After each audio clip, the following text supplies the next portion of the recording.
See who shows up, guys. This is gonna be like a get your yerba mates, get your Red Bulls, get your Monster Mucho mangoes, get your Aussie lemonade monsters, crack crack open some highly caffeinated beverage for this because this is going to be a very high level lecture of sorts on this could be a graduate school lecture. You could go to the new school and get a lecture on this. This is like going to be so I've been revisiting a lot of the same sort of stuff I've been obsessed with forever, as always. This I wanted to read for you Kazimir Malevich's who the famous for the black square painting amongst other things. Um, he wrote a pamphlet called Bog Niskinut, which is God is not cast down. And I remember reading this for the first time. It was my freshman year of college, I believe. I was taking a class on the history of the avant-garde with Boris Groys, and this piece always stuck with me, and it really changed my life in a lot of ways. So I wanted to read it just in its entirety. It's only about 18 pages, so and do a little running commentary on it while I read. After that, I was going to go through Julian, my French Canadian slave, has been translating a lot of Kazhev's more like his untranslated works, a lot of them in French and in Russian, because he's more fluent in both of those languages than I am. And he's been sending me some stuff. Last night, he sent me or posted the a translation of Kazhev's titled An Essay on a Reasoned History of Pagan Philosophy, the Contradictory Character of the Aristotelian Notion of the Concept and its Development by Aristotle. Which was a subsection of a part of another one of his unfinished works. Kazhev, extremely important thinker in my opinion. Probably one of I had this argument with my cousin actually. He was a philosophy PhD, very Catholic, like Aquinas boy though. And he was saying that there was no good philosophers in the last 150 years. And I just started listing off names, and he was just kind of stupefied because he hadn't read any of them. And he didn't care. He just considered none of them real philosophy because, according to him, there's been no real philosophy done since fucking Thomas Aquinas. Anyway, so I've been thinking about that, and that's why I was getting back into this. So to begin with, I wanted to read this poem by Robert Montgomery, who's a Scottish like avant-garde conceptual artist type guy. Usually, I find a lot of like the more modern versions of contemporary art to be kind of insufferable. And I could see how someone would find this piece in particular insufferable. But he's known for most of his work is just text. He's like a poet, artist, conceptual artist. So a lot of times he'll just like write a poem and then like put it in neon lights, and now it's a conceptual installation art piece or whatever. He does a lot of stuff influenced by Malevich, so a lot of his work is just these giant black squares, like black billboards of white text of like a poem, and it's basically like putting a tweet on a billboard, and that's conceptual art now. So this is one of his poems. He says, "If you don't think the poets are in a blood war with the occupiers against the logicists and the capitalists for the actual land we walk upon, and if you think we are just amusing to have around for dinner sometimes, you are fooling yourselves.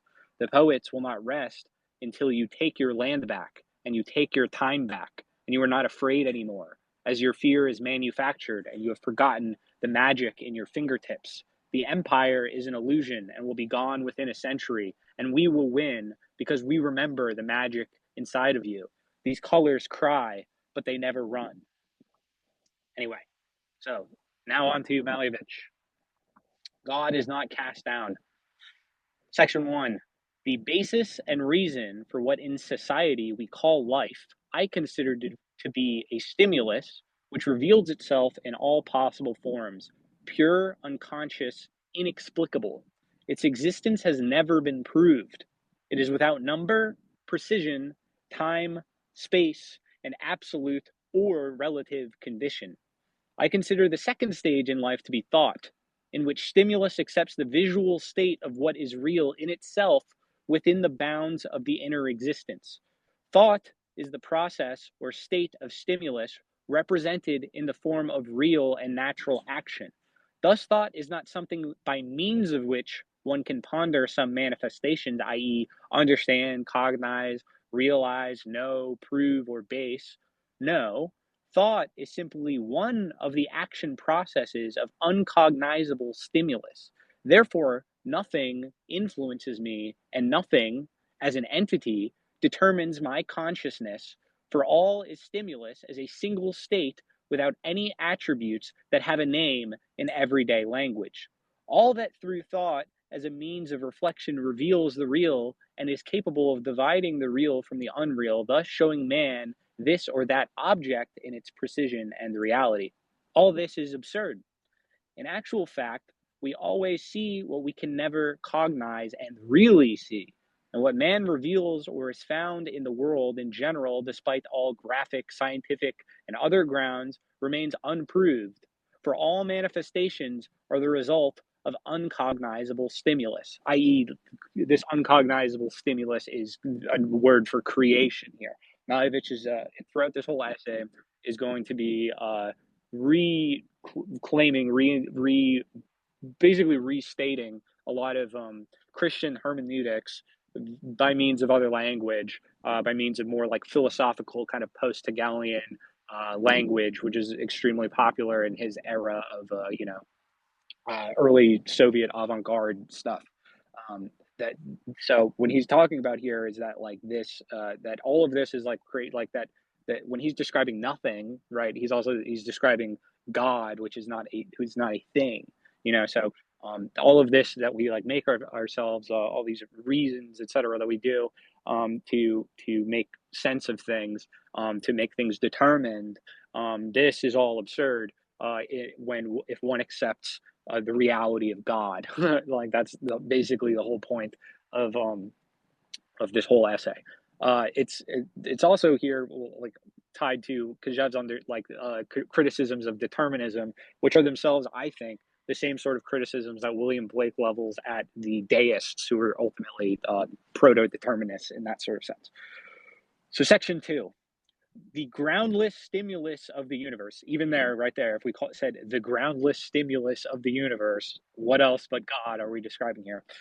Like that of any other manifestation down to its smallest sections, has no law, and it is only when stimulus is split into the states of the real and the natural that the first law appears as a rhythm. The first and most important rhythm here, we could say, as a word, as a speech, as etc. The first and most important law of all that is manifested in life. Without it, nothing can move and be created. But I do not consider rhythm to be music, for music, like everything else, is based on this law. Music, like everything else, is limited, but rhythm is unlimited. The rhythm of a machine may be alien to music. Music is an attempt to link rhythms into a unity. An engineer links rhythm in a machine, but we do not consider the engineer a composer. Well, we would quite soon after Malevich's time with electronic music and things like that. In comparison, one must grasp the fact that music is not a law of rhythm, but something that is built on the rhythm of manifestation. Section 3. I consider stimulus and thought to be the principal bases of man's community life and all that is excited and has inner thoughts. I divide the whole of life into 3 states of stimulus. The first is stimulus. The second is thought in what is real. And the third is reality in what is natural. In other words, actual fact as what is natural. These 3 divisions create many interrelations among themselves, and the life of the community is created. Nevertheless, the facts of social life are divided into 2 states, the internal and the external. One should relate to the inner state those facts which are in a spiritual state or stimulus, they're called spiritualized. The facts in which stimulus exist to be minimum degree are called external. But this point is that of the community. In reality, the pure manifestation of stimulus is never attainable in the contemplation of what is natural, and what we call inner can never be realized. It is always within and responds to neither the real nor the natural. Neither one nor the other can be comprehended as stimulus. And in order to pin down the infinite and define its limits, the community has recourse to the only law of condition. As a result, life takes on an exclusively conditional appearance and reminds one of a huge nursery in which children play all sorts of games with imaginary conditions, experiencing reality. They build towers, castles, forts, and towns, then destroy them, then build them again. Their parents look on this as nonsense, forgetting that children's nonsense is the result of adult nonsense. Section 4.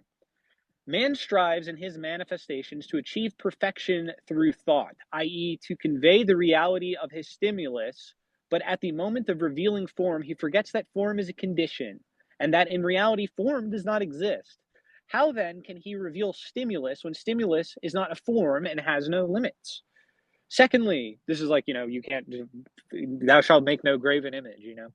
Secondly, supposing that conditions were those of reality or the natural state, even at the moment the stimulus itself conditionally passes into the interior of the form, the latter, as soon as it is revealed, dies away, for it has achieved in itself a certain perfection, or rather, a step toward perfection.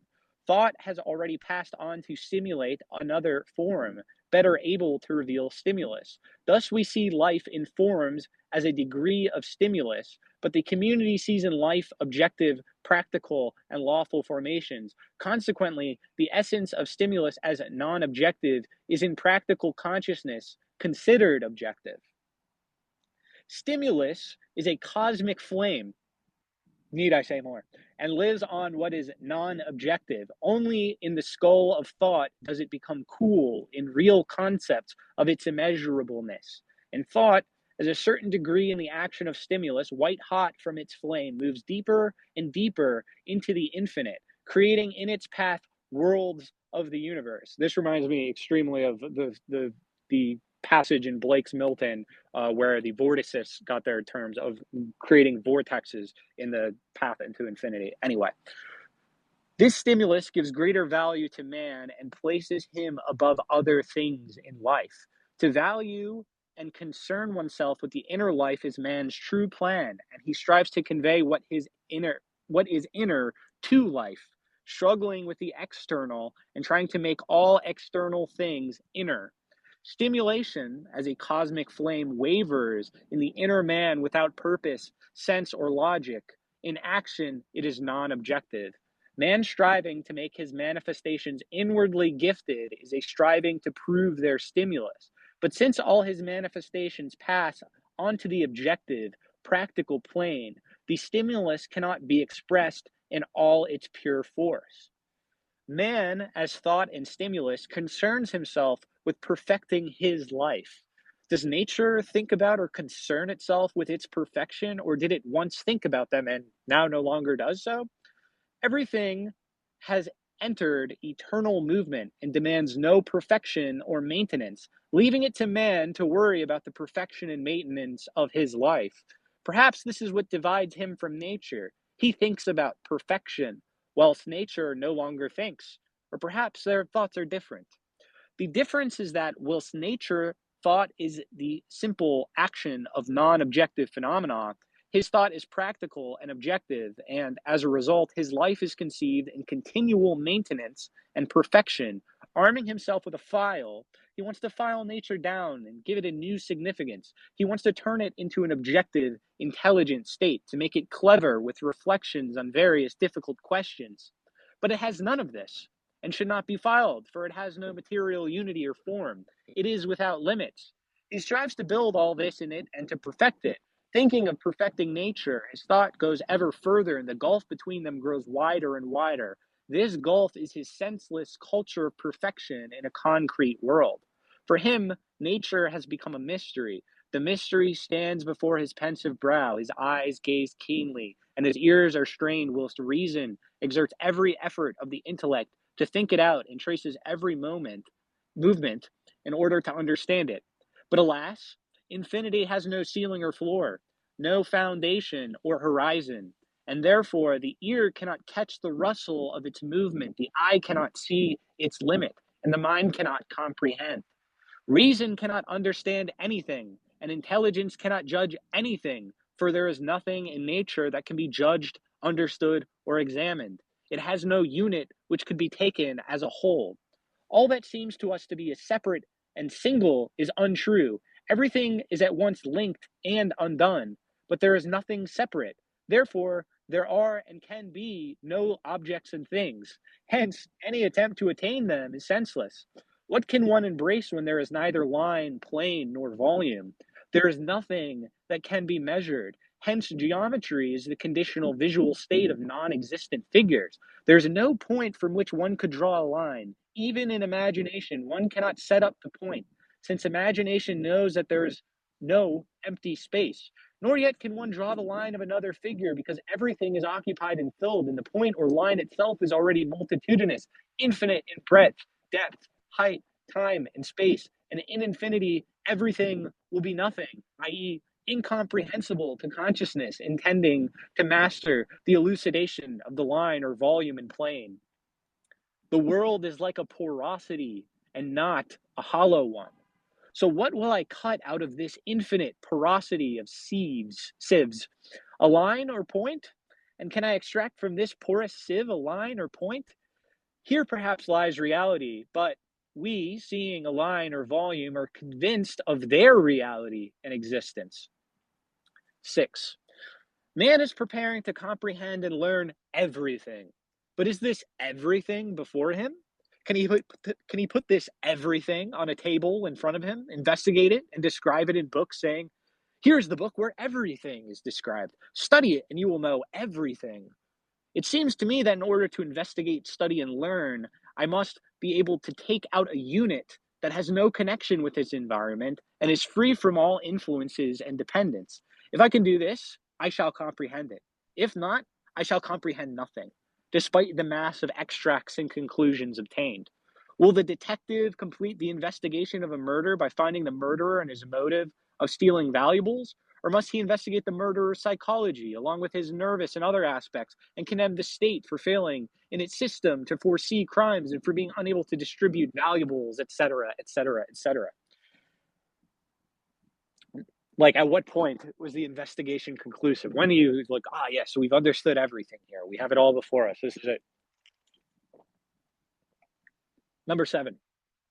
Nature is hidden in infinity and many-sidedness and does not reveal itself in things. In its manifestations, it has neither tongue nor form. It is infinite and boundless. The miracle of nature is that it all is contained in a small seed, and yet this all cannot be embraced. Man, holding a seed, holds the universe, and yet cannot examine it, regardless of all the obviousness of the latter's origin and of scientific foundations. One must understand this small seed in order to also reveal the whole universe. This is quite literally Jesus's, the mustard seed. Number 8. All things are signs of stimulus leading man into stimulus, i.e., things as signs that they contain stimulus as a non objective state. Thing after thing, stimulus from stimulus, beginning to beginning, abstraction after abstraction. The utter senselessness of the eternal rotation fulfills its run in the vortexes of spatial rings. All human meanings also move in the vortex of objects and pursue their practical and economic consciousness and the support of all meaning and logic. But in spite of the latter, they are equal to the former powerlessness, for at both ends of all objective meaning stand the poles of senselessness, like gaping abysses and all devouring inaccessibility, and in their vortex carry away epoch after epoch of perfection into nothingness. Number 9. Man's skull represents the same infinity for the movement of conceptions. It is equal to the universe, for in it is contained all that it sees in it. Likewise, the sun and the whole starry sky of comets, and the sun pass in it, and shine and move as in nature. Similarly, comets appear in it and disappear, inasmuch as they do in nature. All projects for perfection exist within it, epoch after epoch, culture after culture appear and disappear in its infinite space. Is not the whole universe that strange skull in which meteors, suns, comets, and planets rush endlessly? And are they not simply concepts of cosmic thoughts? And are not their entire movement in space and they themselves non objective? For if they were objective, no skull would contain them. Thought moves for stimulus moves, and in their movements, they create real conceptions, or else in their creation, compose what is real as actuality. And all that is created changes and passes into the eternity of non evidence, just as it came from eternal existence. And this eternal serves as an eternal investigation for man. The investigation itself is simply the composition of conceptions, or to be more accurate, of that which he cannot conceive. For if man could conceive anything, it would be for him finiteness. Life and infinity lie for him in the fact that he cannot conceive anything. What he does conceive is as elusive in its infinity as everything else. Thus, it is difficult for him to compose and difficult to comprehend reality. He cannot establish reality, for is nothing that does not change countless times. Its sum is unstable, and its fluctuations endlessly quivering in the waves of rhythm. As a result, nothing can be established in this rhythm of stimuli. The conception itself twinkles like a star, and there is no possibility of establishing its reality beyond that twinkling or of establishing objects. Number 10, investigating reality means investigating what does not exist and is incomprehensible. But for man, what is incomprehensible is non existent. Hence, it is something non existent that is being examined. Man has divined the existence of things that were formerly incomprehensible and non existent for him and wants to investigate them. If we take any of the things that man has defined and try to investigate it, we see that under pressure from our tool of investigation, it immediately disintegrates into a large number of component parts which are fully independent. Further investigation will prove that the thing did not exist, that only the sum of things existed. But what is the sum of things? In what numbers can it be expressed? To answer these questions, it is essential to elucidate the sum of each thing from the sum that disintegrated. One begins the investigation of the disintegrated things, and under the pressure of investigation, the things again disintegrate into a multitude of things, whose investigation will prove that these disintegrated things also, in their turn, disintegrated into independent things and bore a mass of new links and relations with new things, and so on ad infinitum. The investigation will prove that things do not exist, that at the same time there exists their infinity, nothing, and at the same time something. Thus, the investigation has not added anything to our understanding, nor has it drawn the sum of things, for if it attempted to give a sum, it would produce a whole row of figures whose infinity would not be read. The community treats this sum simply, dividing it up, producing a sum that it can understand, and then multiplying it endlessly according to a plan it can comprehend. I suppose that the whole of science, seeking the scientific foundation of anything, acts in the same way. Breaking up the endless string of the senseless collection of figures into separate sums, the sum of which must remain unknown, the community rejoices that it has read the sum, which is therefore clear and comprehensible, but this is only the community's delight in deception, since in reality it has understood nothing, not having read all the pages. Neither first nor last page exists, and similarly, neither the first nor the last figures are known. What figures stand in a thing, and what figures of the general sum does the thing comprise? Thus, one can no more build sums than one can build an object. Number 11. The world stands before man as an invariable fact of reality, as unshakable reality, as people say. Yet two people cannot enter this unshakable reality as actuality and produce from it one sum. They cannot measure it identically. However many people enter this reality, each will bring a different reality, and some will bring nothing, for they will see nothing real. Each will bring his judgment on the thing that he went to see, and their judgment will be reality, proving that the object under discussion does not exist, for even the judgments themselves in mutual exchange create very many shades of contradiction. Therefore, what we call reality is infinity without weight, measure, time, or space, absolute or relative, never traced in a form. It can neither be conceived nor comprehended. There's nothing that can be comprehended, and at the same time, there exists this eternal nothing. Man is continually concerned that everything should be substantiated and reflected upon And only then will he attempt to construct a thing, building it on a firm, scientifically based foundation, forgetting that he is building the firm foundation for the thing on something that has no foundation. So much for his unshakable objective logic. Malevich is also very funny, I think. But anyway, number 12. Man is also a cosmos or Hercules around which rotate suns in their system. Similarly, they revolve around him in a whirlwind, all the objects he has created. And like the sun, he guides them and draws them after him into the unknown path of the infinite. Just as the universe, with all its stimuli, is perhaps striving for unity, so do all his pulverized objects comprise the unity of his center, which in its turn moves along the paths of universal passion. Thus, unity after unity, joining one another, strives towards the endless path of the non objective. 13. Man, finding himself in the nucleus of universal stimulus, feels himself to be before the secret of perfection, and fearing the darkness of mystery, hastens to find it out. But, as people say, he can only find out through perfection, for only by creating a most perfect tool can he comprehend or destroy the secret. Thus speaks the logic of the community. Thus, everything that is clear in nature tells him by the power of its perfection that the universe, as perfection, is God. The comprehension of God or of the universe as perfection became his prime objective.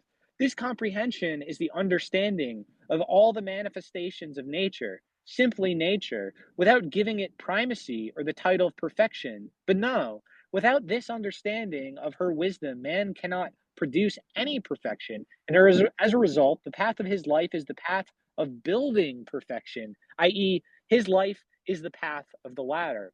This is the viewpoint of the community as a whole. Man began to ponder all the phenomena in nature, and on the basis of the forces of their intellectual knowledge, proposes to build his own world of concepts. Admitting the perfection of the universe, he admitted God, and at the same time admitted that nature does not think. Only he thinks, for God, as the absolute of the perfection of nature, can no longer think. By such an admission, he has singled himself out as a thinking being and extracted himself from the perfection of God's creation. This is literally like a retelling in so many words of the story of Genesis. What reason led him to effect this exit? I cannot imagine how he left or excluded himself from the general absolute perfection, or why he felt it essential to think if everything was already in the absolute.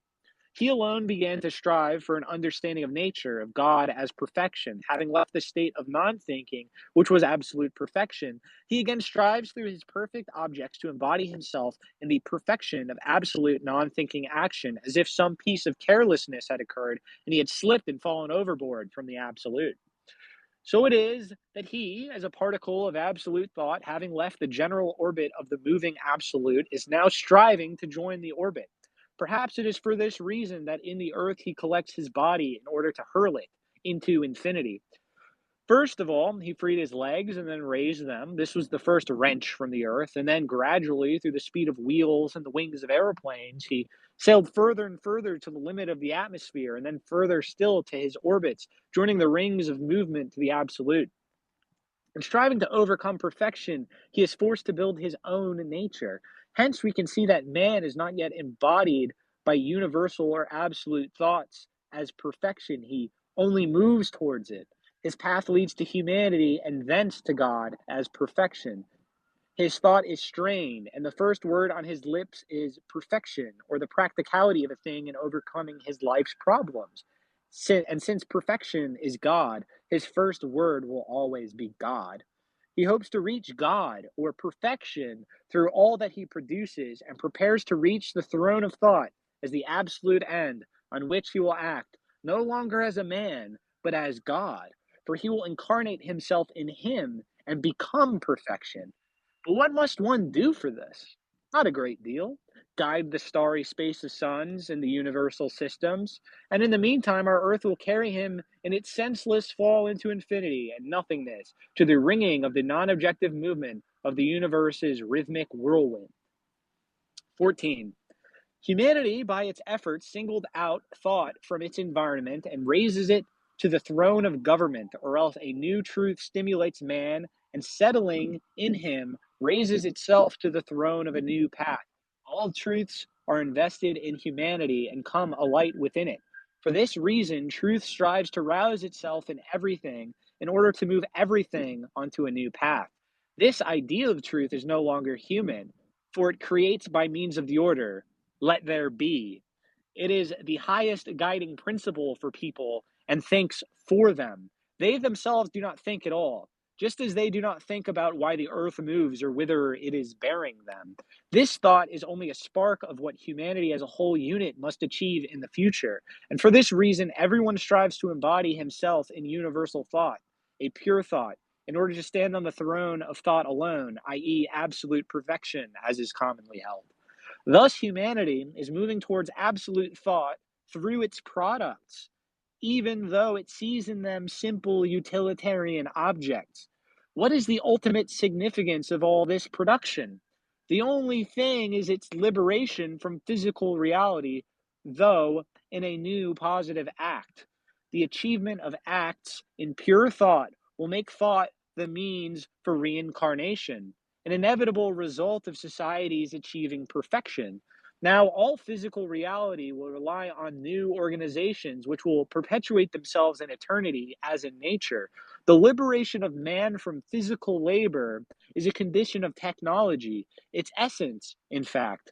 Cannot one then confirm the legend or reality of God as the final aim of all the community's judgments and achievements? Or likewise, confirm the legend of the creation of paradise and man's expulsion from it, the place where he was allowed simply to contemplate the eternal, self perpetuating, infallible motion of God's technology, built without the help of science, universities, literacy, engineers from the intelligentsia, workers, and peasants. Number 15. The greatest product of all, arisen by itself in God's triumph at being liberated from creation, was thrown into infinity. This God, the perfect thinker, as people say, created the world by his thought without a single minute's labor, except for molding man from clay, they say. He built the world with six repetitions of let there be. 6 days of creation and the universe appeared, an example of God's perfection, as people say, in which man, as a perfected creation of the earth, was offered a dominating role over all paradise. But it later turned out that man was not perfect, for he sinned.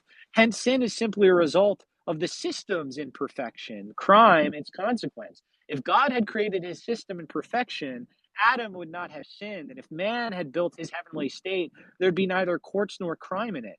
Where then does the mistake lie? The mistake is that a limit was established in the system. A system without limits is also without defects. It would seem that God set up the limit as an experiment, and that the experiment turned out to be a costly one. Paradise collapsed, and instead of its system containing perfection by means of a limit, it began to break up. Thus, sinfulness and imperfections lie in prohibition. In the arrangement of man's life, all his various aspects develop by means of prohibitions, i.e., once a truth is established, it establishes prohibitions for a new one. Even the field of technology is in the position of a prohibited truth. Its field seems very straightforward in the practical sense, but many inventors have had to perish. Moeller, the inventor of a stocking knitting machine, was drowned by the people of Danzig, for instance. And in actual fact, the building of a system is only brought about by means of a crime, the destruction of the previous system, in order to build a new one. Every system consists of units constructed in such a way that every one moving in its appointed place cannot go beyond the limit of the system. If one unit goes beyond the system's limit, its destruction is inevitable. And there can be no system which does not bring its units within its limits. The system's perfection is marked by the fact that every unit, having free movement and not experiencing pressure, is nonetheless unable to leave the system's limits. I will call such a system generic. Generic couplings also create generic systems. For some reason, the system's original sin only befell the earthly paradise and not the entire universe. Even the earth itself escaped this sin, and therefore I perceive that the universe is without sin in its system.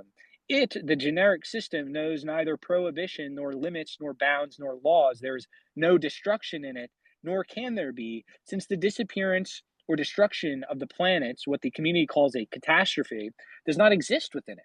The generic couplings will attain their power and life of movement, and since they have none of the community's perfection, their various forms are eternally equal in their couplings, and their consciousness never disappears. Adam transgressed the forbidden limit, and this was enough for his entire line to be punished by banishment. Here began the history of its human suffering, sweat, calluses, bloodshed, the history of labor. This was God's terrible punishment for man. Paradise fell apart, and everything scattered and grew wild.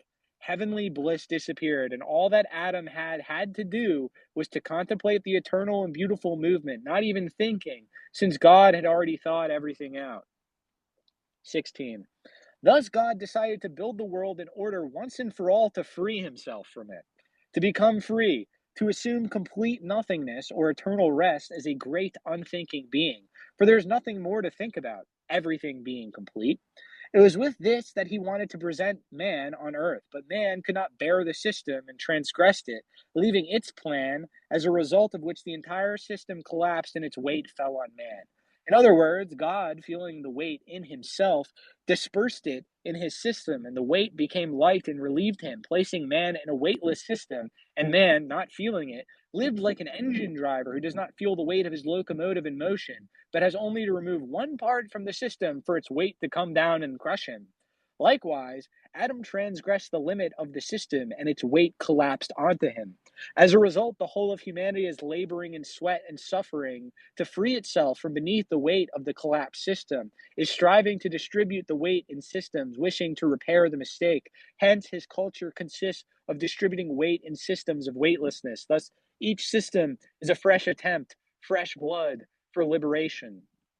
Faster and faster, man wants to run through the system, suffering adversity ever faster. He wishes to run through the squares of punishment and crimes. Is a vengeful God really pursuing him in the form of punishments? Is man really fated by means of the setup of angels and the devil to pass under their lash? Is he not running in order to run through this idea of God's setup, a series of crimes and punishments, to run through the laws and find himself on a lawless path? To come out once and for all into a country of humanity where he can cease his self flagellation, as is commonly held? This is a second point for discussion. The third point or reason for his flight in the struggle is the struggle for survival, which should be sought in weight or in the first supposition of the struggle with weight, lest it crush him by its pressure.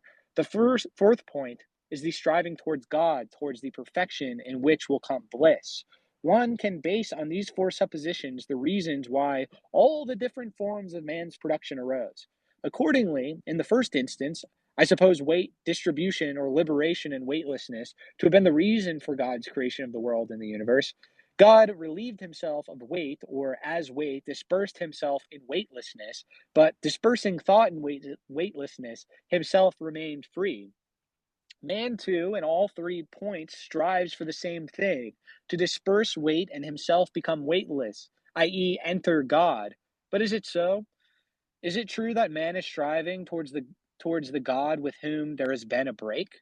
Man has become a criminal banished by him to eternal hard labor. Have they parted completely or not? No, God has not abandoned him, and himself moves forward with each of man's footsteps. Man cannot take a single step without God, as people say. God accompanies him today, yesterday, and tomorrow, and thus they go together from day to day, dispersing in labor the weight of sin. And life is created from the fact that they go along together. But where are they going? They are going home, to perfection, to eternal peace, and man goes by means of all his efforts. His efforts are the production of forms of perfection, and only insofar as they represent steps towards perfection have they a purpose and meaning. But at the same time, on his way to God, he must prepare to cast him down. But how can this be done? What must he do to cast God down when God is in every single object of creation? For each thing is built on perfection, i.e., built in God. Each thing, of course, is not yet God, for it is going towards God. It is thought, and thought is not yet God, as eternal free rest. To cast down God is to cast down the perfection of things, but man stands in this perfection, and at the moment his being lies in it. Thus, the community has built itself God, for the non objective universe did not say a word about his presence, nor did it show man his dwelling place. He alone concluded that nature is a pointer to the great creator of incomprehensible, infinite phenomena. And the building up of God as absolute perfection has been done firmly. Different peoples portray God in different ways, but however they do it, all the representations have one thing in common, that God is perfection. God is defined as perfection, absolute perfection.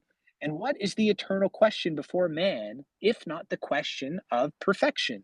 This will be his God, expressed in different terms. Whew. Do you feel how fire this is? It fucking rocks, dude. I read this like 3 times the first time I read it because I was like I couldn't understand it. And it was like I was struggling. But some of you are probably struggling too. So I don't know. I recommend just thinking about it a lot and going through it a lot. And you'll eventually get to it. One sec. I need to take a drag of this jewel and a sip of this. Okay, number 17.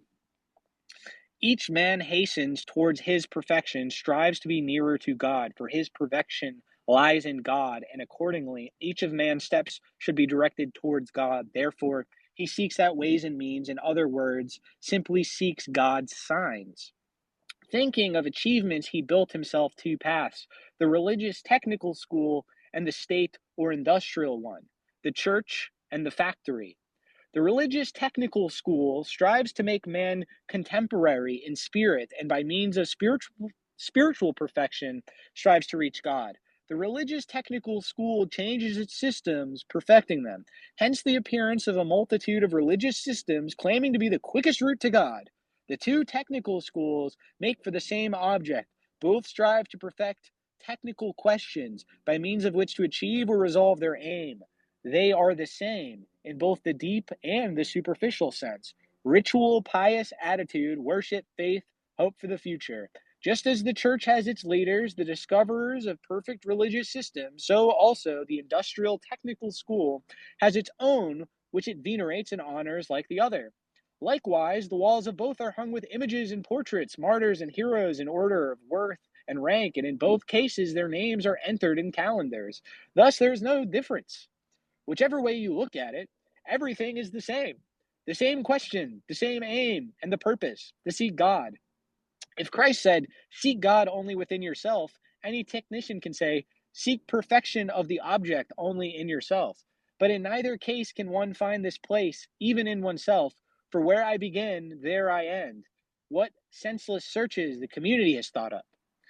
Nonetheless, man searches for God through his 2 paths. The quarrel between them takes place or can take place only on the surface. Which of the two systems will be the first to reach the place where there will be, firstly, God, and secondly, practical perfection?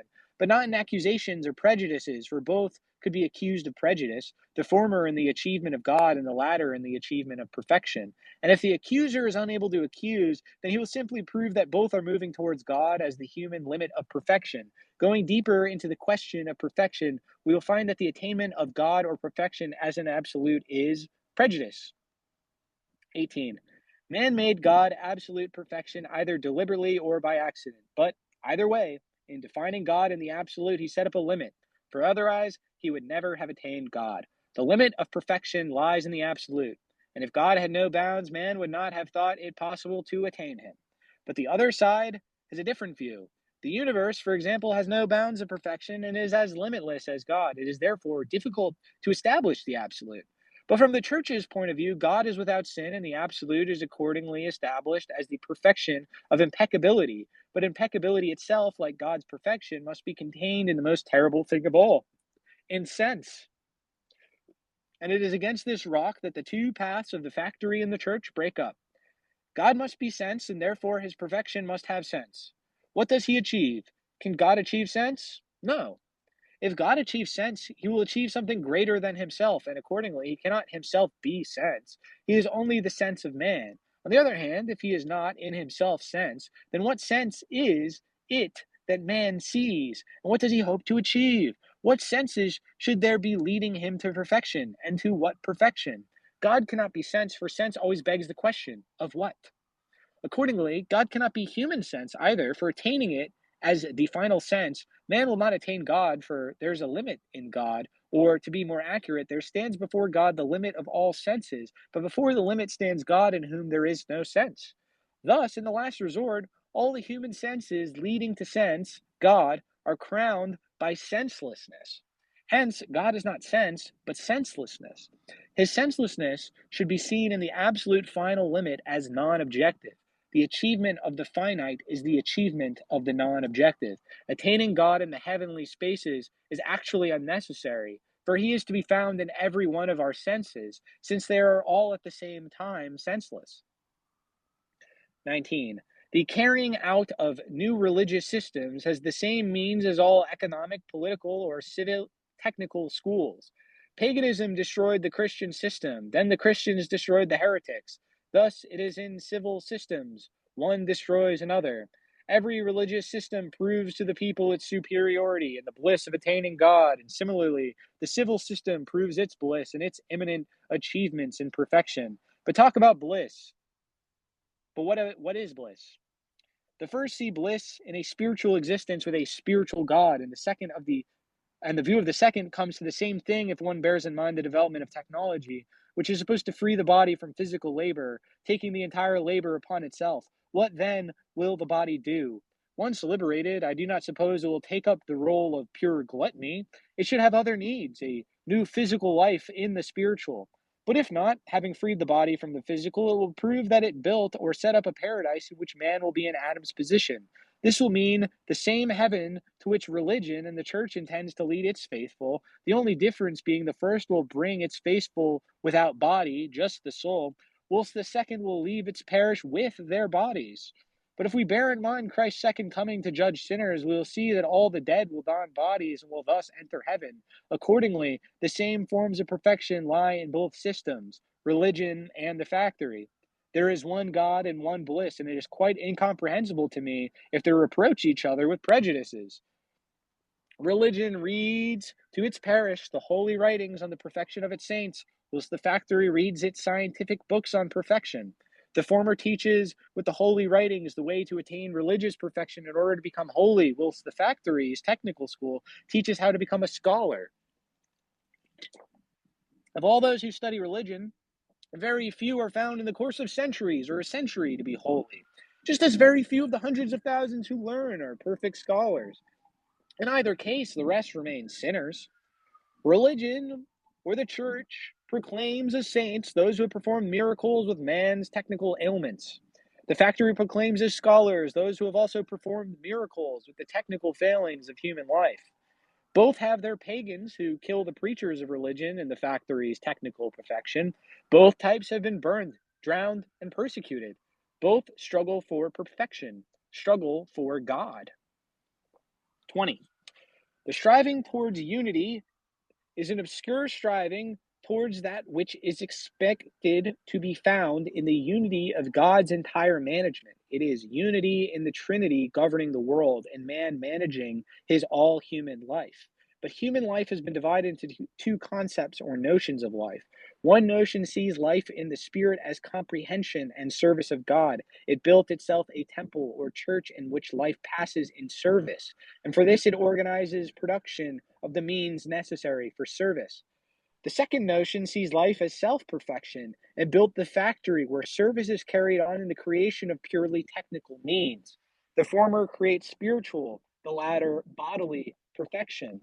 Their differences in the battle of matter and spirit lead one to think that body and soul are two hostile principles existing individually and independently. But why is there a battle between them?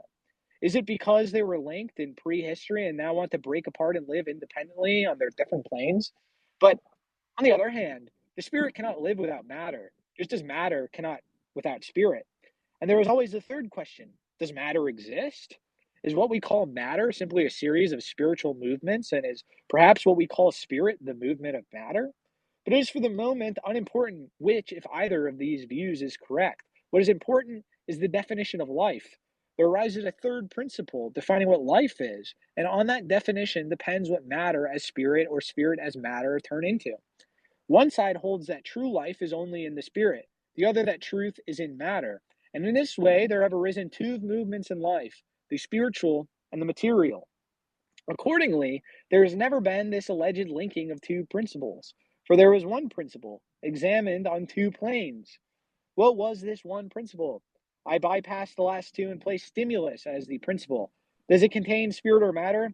I believe that matter does not exist. For by matter, I understand an indivisible particle, which, according to my earlier conclusions, does not exist in the universe. Accordingly, the community understands by matter certain concentrations, but a concentration is divisible and cannot therefore be matter. But the spiritual, too, the community understands a special state in charge of religious movements. Spirituality acts in God, but on the other hand, there's a difference between the spiritual and the spirit. The spirit can be everywhere, in the godly and the ungodly. We speak of raising the spirit of an army. Raising of the spirit produces the capture of a fortress and the extermination of a body of people. Whereas if the spiritual state is raised, the army will go from the field into the temples. Thus, spirit and matter are principles which the community applies to its judgments and realizes. It is a purely objective technical use, and the principles are falsely divided and incorrectly understood. Having taken concentration for matter, we begin to build a Weltanschauung, or worldview, as something real. The realism, or actuality, will depend on how we understand the basis, just as a building depends on its foundations. Man cannot say that he has built a single building. The existing types of Weltanschauung are simply internal quarrels, judgments about what is unknown and may not even exist. There is no building, and I am not convinced that there will ever be one. There will not there will not be one because man strives to build everything on a foundation, on the law, sense, logic, practicality, i.e., on something that does not exist according to the basic conclusions he has drawn. Thus, for example, taking matter for the basis of existence, he will build the material world as reality. Setting up the spiritual, he will build the spiritual. But both proofs are under debate, and therefore one man says that the reality of existence is spiritual, whilst another will call it material. Hence, in his normal life, there exist for man two realities of the world or life. Perhaps there may be even more. One man builds life or a building on the material law or reality, whilst another does so on the spiritual law, and both make observations. The materialist thinks that the man with the spiritual realism is without a firm foundation, and he even thinks there's no foundation at all. The other sees the same being in the materialist. As a result, they have no objective reality. Each has his own subjective one. Man's quarreling goes on, and there is still no building. Both want to prove that they have an objective basis as the only firm one, but in fact, they both remain in the non objective. 21. The God of perfection of the religious and civil technical schools is equally lofty. The perfection of the spiritual human soul is as unlimited as the production of the factories and industrial plants. Equally remote as the horizon of material perfection as bliss, and spiritual bliss is moving equally distantly towards this horizon, but they are moving by means of different kinds of fervor.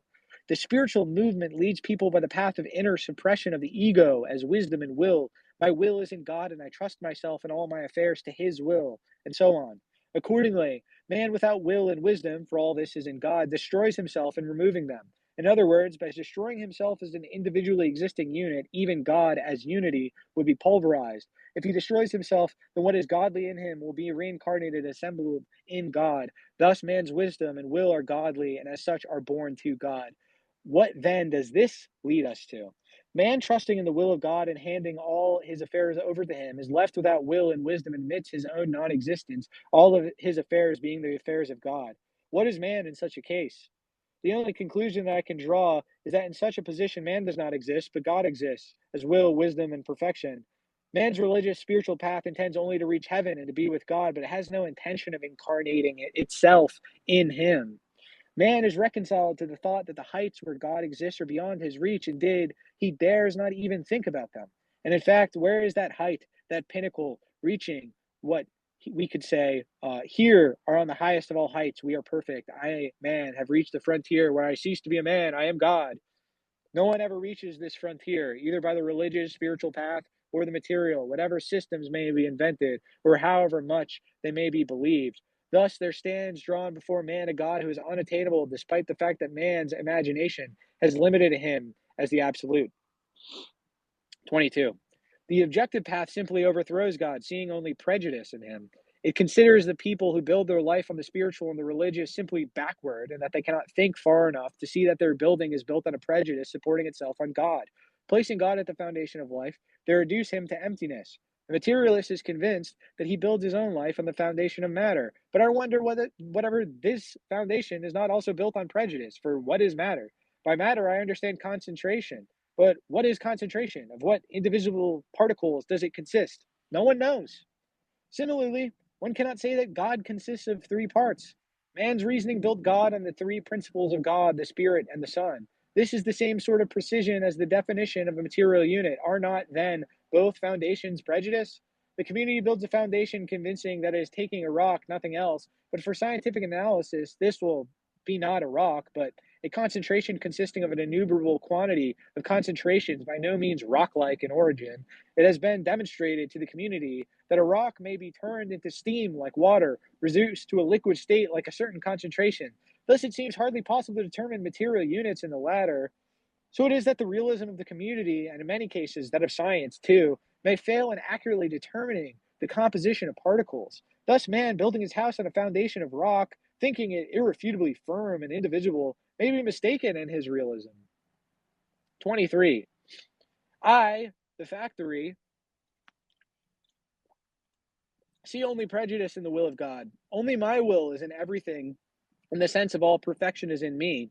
I shall build the kingdom of heaven on earth and not in heaven. Therefore, I am God. Again, God, the kingdom of heaven on earth. I hold in my hand the world of both earthly and aerial motors and cast them into space, giving a new form to matter. But it would be more to the point to say that I gave form to my reasoning. No God, alas, is capable of giving form to matter. Electric wires, of which I have only recently learned, are in my hands. The earth will gain a new principle. I alone am omnipotent and powerful. I am reality. I am the clear visual force of the phenomena of matter. I am the master of the world, for labor is in my hands, and I am the universe, for I possess it. Is there not a hidden motive in these words? The taking, possessing of all God's forces. Only God, or someone with all his features, can be master of the world. But if man takes on all God's features, will he not also take all his prejudices? And will he not build the kingdom of heaven on earth on those same prejudices? Obviously, a man casting God down has to build his world and his heaven on completely new principles, real, obvious grounds, and not on God's groundless prejudices. But it turns out that all human production is built on the same bases as God's world. If each of God's worldly creation takes nourishment, then every new machine also demands nourishment. The materialist takes the latter as his starting point and regards the fact that everything requires nourishment. It starts from small beginnings as the most obvious basis for all materialist teachings. But for all the obviousness, I nonetheless have doubts. I cannot imagine that the earth and the universe were only built because at some stage something felt hungry. Had appetite not arisen in this nothingness, the universe would not have existed. Thus, two men imagine the universe differently. One sees in it a spiritual, the other a material principle. One builds on the spiritual principle and sees something great over what the materialist sees, greater over what the materialist sees, whilst the materialist sees the world as self devouring matter. The greater significance of the spiritual consists of the fact that the spiritual does not create for the sake of devouring itself, but for its non objectivity. The materialist, on the other hand, sees the creation of that same matter as the aim of self devourment. He creates objects for his own appetite. Scientific proof, however, tells us that matter does not disappear, that it can be neither burnt, baked, or eaten. How then are we to understand the materialist conception of matter, which is something that cannot eat itself? You can't boil it in a cauldron or eat it up without remains. If this is so, then the action of objective consciousness is meaningless. I see no greater worth in finding some higher motive in this action or giving it priority than in giving it to the spiritual, even religious understanding of the world. Before both worldviews stands the same non-objectivity. But if objective consciousness and objective construction sees only a tower from which to observe the world and to achieve the possibility of matter seeing its own changes in appearance, if this is so, then it is simply female curiosity to examine oneself in a mirror. Objective thinking is occupied with building a mirror. Seeing the world is the reason for matter itself. But in this if also there is no perfection, for the mirror will, in any case, not show all matter's aspects. The movement of objective consciousness is towards a perfection which would, in any case, achieve its sense, which is to build an apparatus to satiate the appetite of objective consciousness. In other words, it is preparing to build matter in such a way that the latter will, in any case, satisfy its appetite. All this will be possible of achievement when matter is eaten without remains. The church is striving through its religion to bring man's consciousness to God as perfection, whilst the materialist is striving to attain perfection in the machine as self nourishment. The one intends to nourish himself with God, the other with the machine. Striving to make itself master of the world, the factory, at the same time, says that in order to achieve the latter, one must know, learn, understand, investigate, and, quote, scientifically base everything. For you can only become master and rule the earth when you know everything. Again, this everything. How can one collect and contain this everything in order to examine and study it? How can one collect it and make it the subject of our conclusive investigation?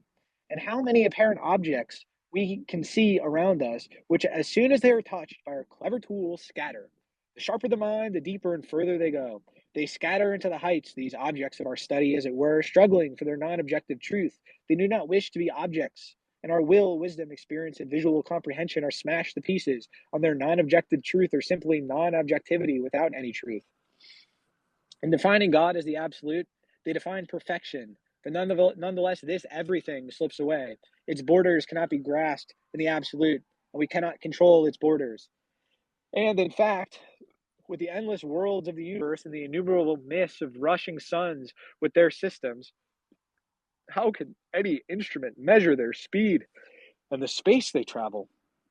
All the innumerable mists of suns rush along in darkness, and we with our earth are like a speck of dust in the general dust of the world. We rush in a senseless vortex, and up till now have been unable to establish whence and whither we are flying, and what purpose and sense is in this endless whirlwind. And man wants to calculate all this incalculable material and make it subject of his study and scientific basis, a visual example for experiment. But on what subject is he to carry out his experiment? Let man say when the day will come, when the factory whistle will blow for the last time, when the scientific technical school will announce the last shift, that everything has been completed, everything learned, and when the factory worker will cry, enough, work is finished, everything has been investigated, I am on the summit of the world, where I have devoured the world, I have mastered all forms of perfection, I am God. 24. Man's laborious efforts only exist because he hopes to solve a practical question by means of labor. But being unable to conclude the question, to reach the limit even in one single thing, he is forced to labor, to go on reaching further, and in this way the centuries pass and the question remains unsolved. Can the moment ever come when man will be satisfied with light? The original discovery of the touchwood was, of course, a great achievement, but man was dissatisfied and found kerosene and later electricity. One might think that the introduction of electricity would end the question. There's enough light, but the work on light is carried further. It may be that in time our electric light will be like mere wick lamps. Thus, there is no end, no limit, where man could say, all has been exhausted. And since it is impossible to foresee and anticipate everything, a catastrophe will occur in what has been built. Lack of foresight causes a sin. How strangely the world is constructed, and that man has to attain, study, and build special pieces of apparatus to reveal the world's reality, to penetrate the nebula in the abyss of non existence. He is not yet master, since his production of things serves to overcome the unknown. His factories and industrial plants only exist because there lies hidden in nature an unknown perfection, which they are trying to collect together in their technical machines. I would consider this to be the principal basis of materialist consciousness, but not the motive of obtaining materialistic comforts built on the motive of nourishment. And it is pure prejudice to build the world so as to produce a perfection of nourishment. If material consciousness only built scaffolding in order to climb to the nebula and itself become a mist in the whirlwind of the entire cosmic vortex without entering upon any scientific or obvious reasons, this I would consider to be points in its favor. But as soon as material consciousness becomes simply a, quote, struggle for survival and a struggle with nature, then I consider conquest senseless. All production as existence, as necessity, is compelled to oppose production as struggle.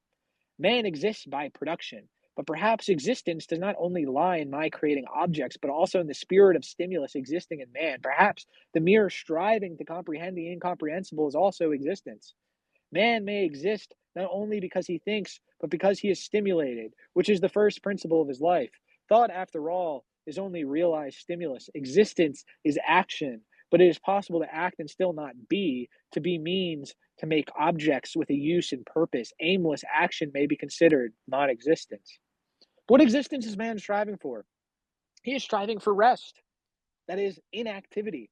And each of his perfect machines speaks of that rest. At any rate, man believes that the machine will lessen his labor and in the future will perhaps allow him to rest completely. What then will be liberated and given rest? His muscles and the tension of intellectual discoveries. And what action will be left to man? The thought of endless mental conquests of the unknown, for it is impossible to comprehend reality. What is grasped is one's own work, representing an imagined picture of what does not exist. But in this existence, the means are not indicated by which one could understand reality, for means arise once there is an obstacle. Whereas if there is no obstacle, there can be no means either. Comprehension of the world as materialistic or spiritual existence is simply a fantasy of existence in which one must achieve comprehension. 25. Man, on achieving perfection, immediately retires into rest, i.e., the absolute. He is freed from understanding, knowledge, and various proofs, and cannot conceal himself from God, for God has made the absolute free from any action. God is rest. Rest is perfection. Everything has been achieved. The buildings of worlds is completed, and movement is established in eternity. His creative thought will move, whilst he himself is liberated from madness, for he no longer creates, and the universe, like a crazy brain, moves in a whirling vortex, irresponsible as to its destination and purpose. Thus, the universe is the senselessness of God liberated and concealing himself in rest. Man, likewise, achieving perfection, will be liberated from his craziness and will become God. But man cannot bear rest. He is terrified by eternal rest, for it signifies non existence. And when he approaches eternal rest, he approaches God. He rises up with all the strength of his craziness and cries, "No, I do not wish to exist." In other words, I do not want to be God. 26. My thought has arrived at God as rest or non existence, at the place where there are no longer any forms of perfection. What is the aim of all forms of perfection? Perfection contains the limit of the approaching nothingness as inactive rest. This is what God should be like. If there is so, then the religious path is that of least resistance, recognizing man's nothing, leaving God's something.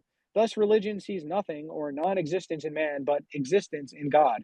The factory, on the other hand, sees something in man, but nothing in God. But since God is rest and perfection, and since the factory also sees rest and perfection, it comes in this way to God as rest. Religion striving toward God, you could say rest here is literally free time.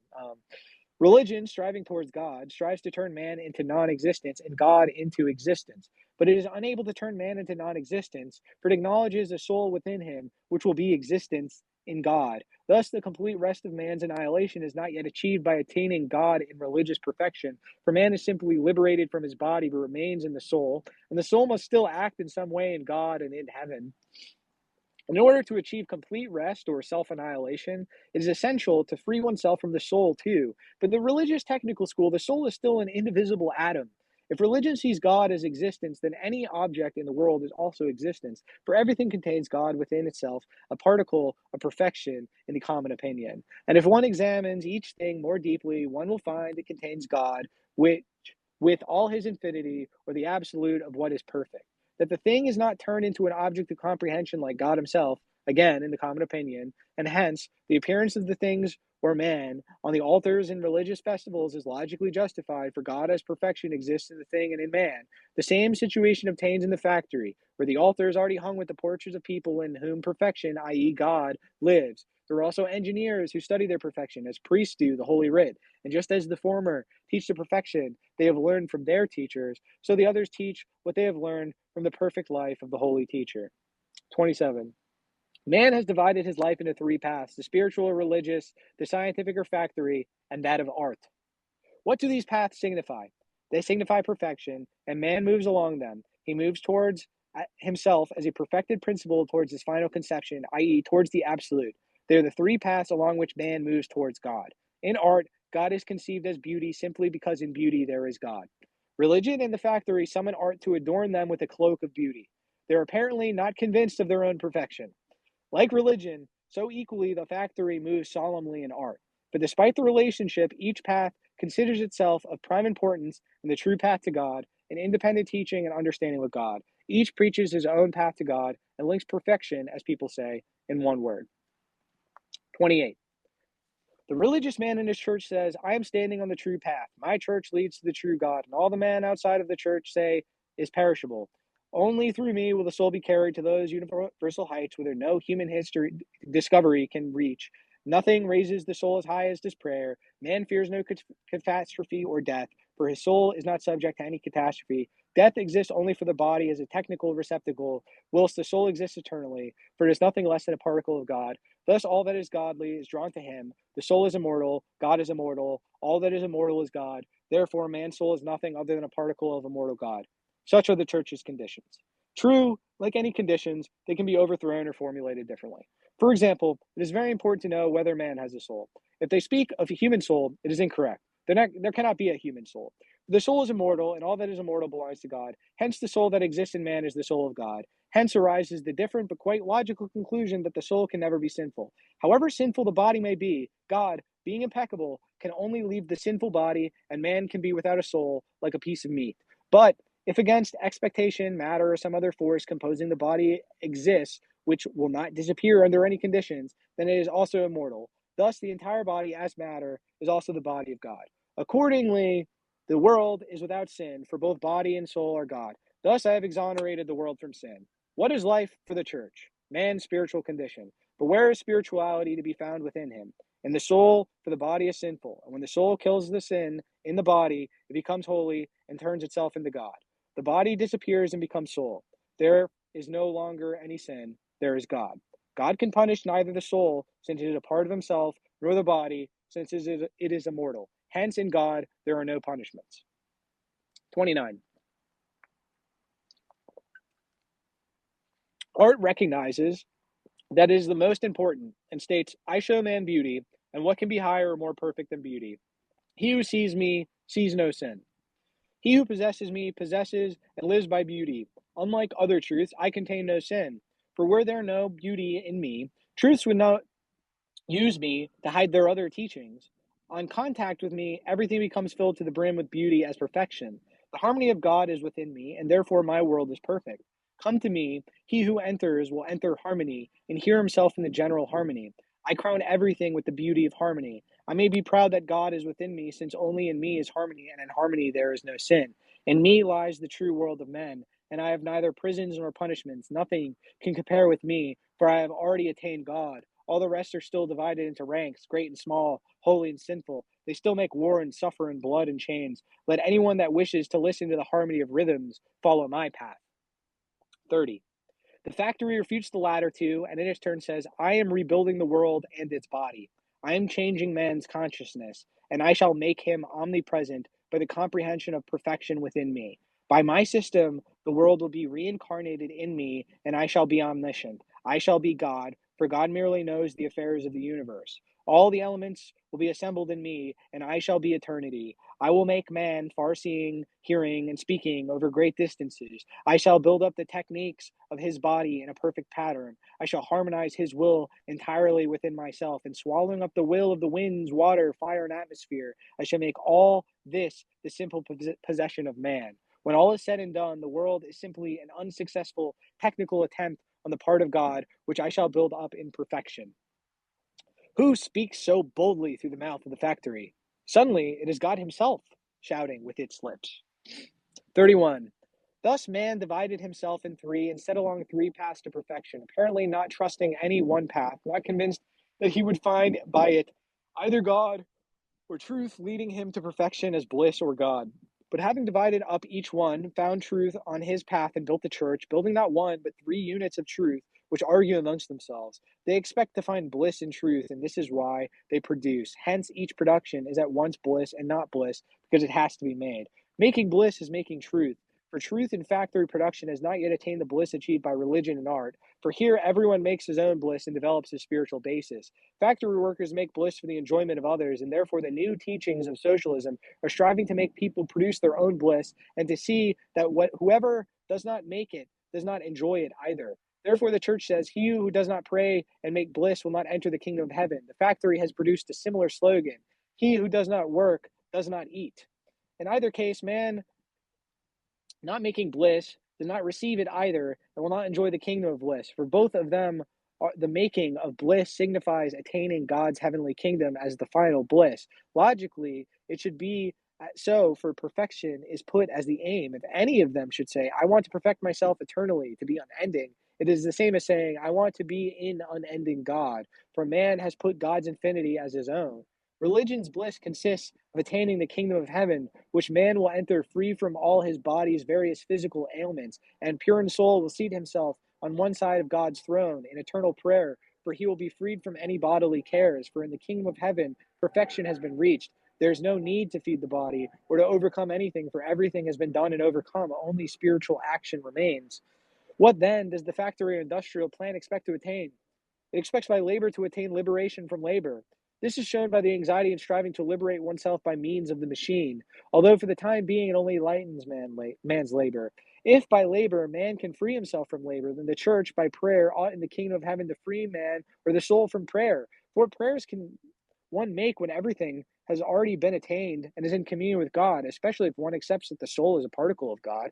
Thus, in the future, man will have neither factories nor industrial plants. He will be relieved of this when he attains bliss. The factories will no longer be producing bliss, for the bliss, will have been attained in perfection or in God. Thus, the factory is striving to free man from all the material and physical in the future. He will no longer need to overcome matter. Will not this be identical to the spiritual church, which is striving to free the soul from the body as sinful matter?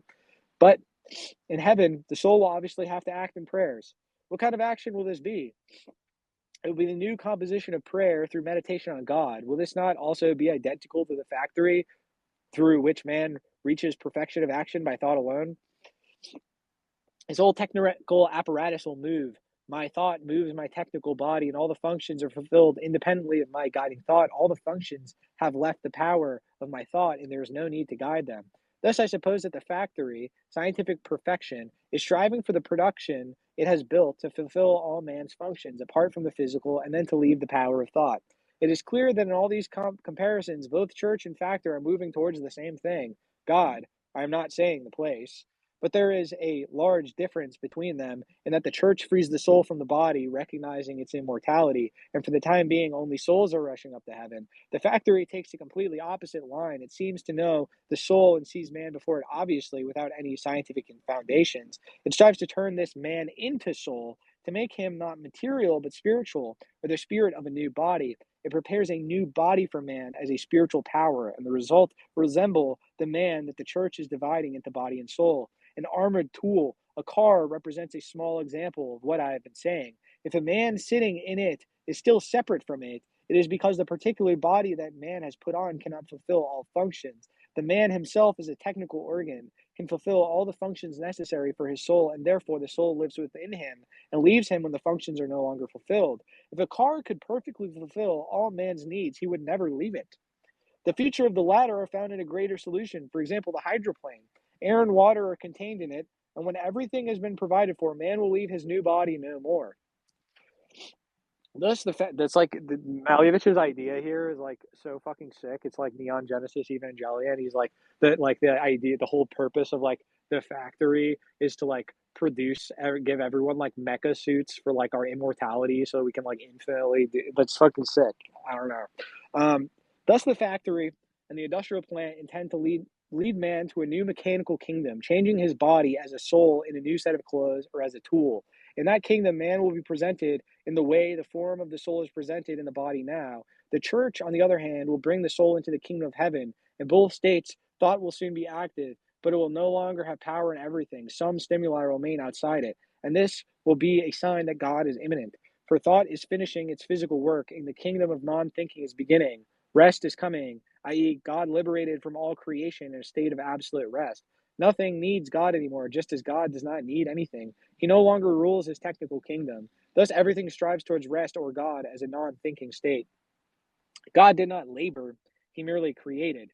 It was human thought that in its imagination made him such a creator. In 6 days, or by 6 repetitions of let there be, he completed the creation of the world. Man's carelessness brought down God's wrath upon him, and the Creator placed on him the curse of labor, birth, sweat, and blood, as people say. But did man really sin, and could God punish him? This could not be, for God, having created the world, retired to eternal rest. On the seventh day, he entered his non thinking kingdom, and consequently could not have known what had happened to his creation, despite the fact that he was supposed to be omniscient. But perhaps he did not know what would happen to Adam, and that this is the way it should be. In any case, entering the seventh day, he entered completed rest, for he had built the world in its perfection. It was an essential condition for God that he enter rest, for if he had not retired into rest, he would not have forced to go on building endlessly and creating further, meant not being perfect. God would create no further if he had created perfection, and there's nothing higher than that. Having created the world, he retired to a state of non thinking, or the nothingness of rest. Whether or not the Lord banished man from paradise, I am rather inclined to think that seeing perfection, man found it imperfect, and began to create afresh in the image and likeness of God. Perhaps his excessive work was the reason why he was cursed with labor, calluses, and blood.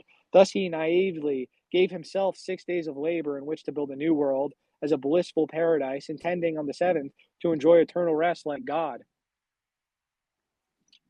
But in fact, things turned out differently. Weeks passed, and each day of the supposed rest simply reveals more imperfections, so that on the Monday the work on perfection begins again.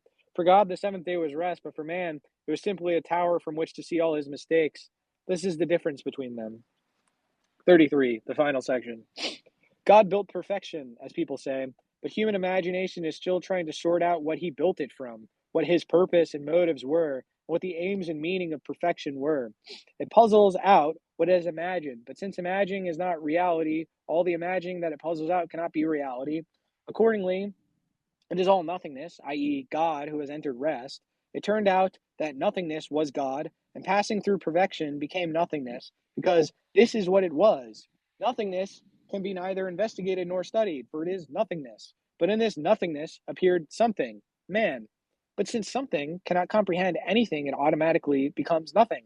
Hence, it follows that man exists, or that God exists as nothingness, as non objectivity, and will not the only reality be that all the something that appears in the space of our imagination is simply nothingness. Any experiment, the movement of a train or cannonball smashing walls and killing people, is no proof that the latter exists, however obvious and convincing it may be. I cannot imagine where I begin and where I end, or what part of my body the cannonball went through. After all, in order to fly a cannonball, must overcome space and destroy myriads of lives which we cannot see. But to destroy them or change their movements? No, nothing was changed, for there is nothing. If there was something in the world, it would not be something. Thus, there is nothing strange in God's building the universe from nothing, since man also builds everything from the nothingness of his imagination and what he imagines. He does not know that he himself is the creator of everything, and that he has created God also as his imagining. But if man mistook all his imagining for God and found that his soul and body were immortal, then it would obviously follow that there is nothing in the universe apart from he, for he is immortal. Man is mortal, but since nothing is mortal, man does not exist. Hence, in order to destroy God, one must prove the death of the soul or the body as matter. But since the sciences and various other attempts have failed to prove the latter, it is impossible to cast God down. Thus, God is not cast down. It can be proved, as the whole of this work shows, that matter does not exist, but the sciences prove the existence of energy, which comprises what we call body. May be taken as a mark of the perfection of universal world movement or God, that man himself has discovered that nothing disappears but merely takes on a new form. Thus, disappearance from view does not mean that everything has disappeared. Appearances are destroyed, but not the essence, which, by man's own definition, is God. It is not destroyed by anything, and if the essence is not destroyed, nor is God. Thus, God is not cast down. I spoke earlier about the fact that nothing can be proved, defined, studied, or comprehended. Thus, all definitions remain unproved. For if anything were proved, it would be for the universe and oneself. Hence, any proof is simply the appearance of the indemonstrable, or the indemonstrable. Man calls every appearance an object, and thus no object exists in either the demonstrable or the indemonstrable. 1920, the year you wrote this. That's the conclusion. Well, I think this is actually a fucking insanely insanely far-seeing thing for being written 103 years ago. Uh, because we have this god of the factory, this like factorial conception of the I would say basically the prevailing form of consciousness now. Like even this battle with the former like more religious theological conception. This is essentially gone from the Western world. The purely quote unquote materialist, as but Malevich thinks materialism makes no sense, as I do in the same way. He's more of a dialectical materialist. Malevich is far more of like Soviet avant-garde. We deal for, we deal far more with that. Even like the effective altruists, like the AI people, are effectively saying like, "Hey, look, we're going to build God, and like the AI is going to make us all immortal, etc." And it's like maybe they'll actually achieve that, but if they achieve that, um, they'll end up accidentally creating the Christian heaven, the New Jerusalem. And then like no one will have to work anymore, right? Like the AI is just doing everything. We created this technical thing that creates perfection for us, and then all the all the work we have to do is just to imagine shit, and then it just like immediately appears for us. And then like then we've essentially become God. We just like act in our inactivity. That's like seems to be the telos of technology, which is ultimately the same telos as like all religions, and end of art. The ironic, the sort of subtle irony here is that for Malevich, this reality that would be achieved like is like just the reality that artists have all the time. In the sense that like people are becoming more artists, right? Like everyone's becoming an artist the more this edifice is built, because there's not really much else to do. If like let's say we had fully automated everything's fully automated, for the nourishment of our physical bodies, etc. Then what else is there to do but to produce beauty? There's literally nothing left to do, and you'd have all these means available to you. You have AI, you have all these bullshit, all these various tools, and like these days, you have an AI. You can literally say like, "Make me a Van Gogh painting of this parking garage," and you can have like literally infinite replications of that notion that you can like fine tune in infinite ways just by thought, just by really speech like thought as in language, because you're just putting in prompts. This is like literally the case that we got to that we're like approaching right now, 100 years after Malevich wrote this, and this would say like the materialists often would be like, oh, obviously there's no God because like we've done this, and like so there's the backwardsness of the religious, but Malevich is the genius in the religious in that that they're describing the same thing from different angles. It's just really about means of describing things. I was gonna do more on Kajev too. I might get to that, but I'll probably take a call or two in the meantime. I was just because it's the same thing where basically there's like the Malevich is describing like the impossibility of determinism, and in the same sense that I think Kajev does in his thesis. Probably Julian probably knows better than me because he's actually read the French documents, and I haven't been able to read them yet until the translation comes out in December. But determinism makes no sense, even according to the most advanced material sciences right now. And I get shit for this all the time when I talk about, like, when I say things like matter isn't even real, and people are like, oh, what? Like, that's not, like, bro, like, just touch a thing. It's self-evident, it's obvious. But it's like, actually, if you touch this thing, there's no fundamental particles. Like, the more you investigate these things at the highest levels of fucking physics, etc., you discover these like kind of like quantum indeterminacy, et cetera, and you do like, oh, there actually aren't any of these objects. There actually isn't matter. Isn't actually, you know what I mean? That's like where we ultimately end up. Okay, Mage, happy birthday, Mage. I'll let you on for a sec to say happy birthday to you. Happy birthday, Mage. Was your birthday yesterday? Hello, hello. No, it's today. Oh, it's It's the today. Well, happy 19th. birthday. Happy birthday. Thank you, thank you. What did you think of Yeah, no, Malevich? I only listened from like 25 on because I was on little silly Zoom meetings. Word. So, yeah, but I heard the Evangelion the mecha suit, The mecha mecha tanky suit idea. free time. Yeah. Yeah. Where it's like like whatever this technology would be like, oh, like I don't know, like I think it's I always thought it was funny that it was like um like how that image where it's like we get people materially like because everyone's kind of more stuck in this materialist consciousness at this point. Hmm. The only way to like describe like spiritual metaphors or whatever that would be like very normative for most of human history and like every religious tradition for the like the new this like factorial consciousness we have now is like through these like literally the mech suit notion where it's like okay so imagine so the body is really like a mech suit and like your body is really a soul like it's like so it's like okay Yeah. it's very funny to me. Yeah, we just displaced it by like one level basically. Yeah, it's like we had to like create it like you just end up in the exact same spot with like the same questions like it's just like a giant circle like to like Yeah. approach the same questions but like from a completely like new edifice.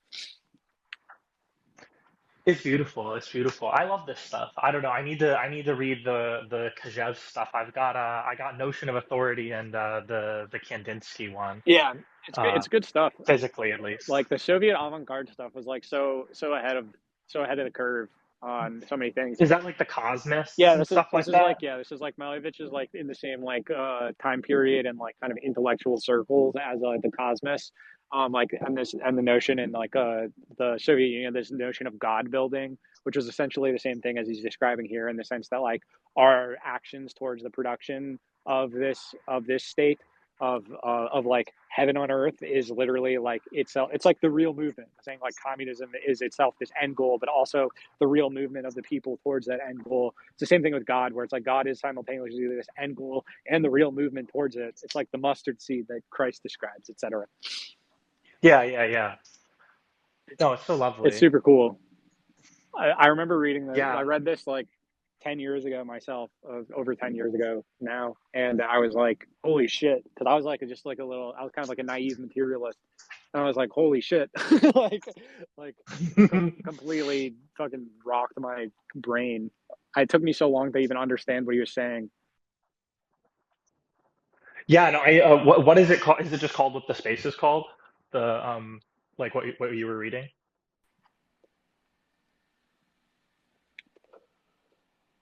Anyway, dude, anything you Oh. want to talk about real quick? I don't Oh, know. sorry. I don't know. I've just been trying to do like Dante shit. Like I want to do a Dante video essay. So I'm just trying to like structure that out That's basically. cool. Yeah. I Well, don't good know. luck on that, Like Mage, and happy birthday. yeah, right. Peace out, doggy. Thank you. Later, man. All right. I don't know if I've had this person on, or Regina 1P. So you're on. What's up? What can I do for you? Or any thoughts, questions, concerns?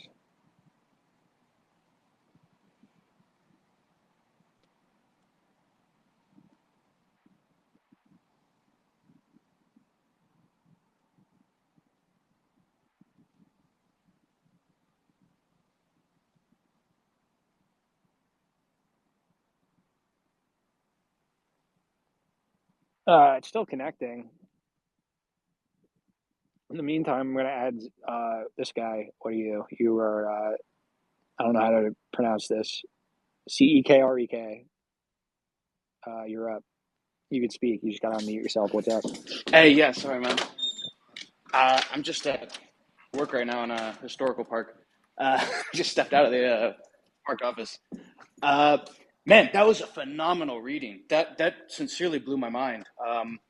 Because It's literally 103 years ago. Someone wrote yeah, that. well, it's. I wanted to talk about it because I had no idea there was something else like what's been blowing my mind for the last I think year is those ballet essays, man. Oh, yeah. Yeah, I Uh, mean, they're in the same circles, too, you know? Yeah, because when I was listening to that, I was like, this is the same reduction of the imminent, right, like it's the reduction of the imminent being into like the creative force of like art, and it's just the way the way the Russians like are able to articulate this aesthetic movement, man, is so perfect. It's so well. I think it makes perfect sense. I mean, like, yes, there I think were. it honestly comes from like the fact that they were like remained Orthodox, like because like you have like Yeah, the oldest form of Christianity simultaneously like trying to maintain itself in its like purity, while Yeah. going through and absorbing all of like the kind of radical changes of like European modernity and like, you know, all the things in like Western Christianity, you could say, as opposed to this sort of like Eastern Christianity, which like remains itself, but is like is like subjected to all of the cycles of like for instance, like we're still in this moment, right, where the war in Ukraine is actually like a continuity of the split of like 1054. Like even Michael Hudson has described how economically it's the same split, and you have like the same interests and powers like trying to split this in the same way. It's literally It's like a perfectly Catholic versus an crystallized, dude. Orthodox. Yeah, yeah, it's crazy. It's yeah, it's just it's eternal. It's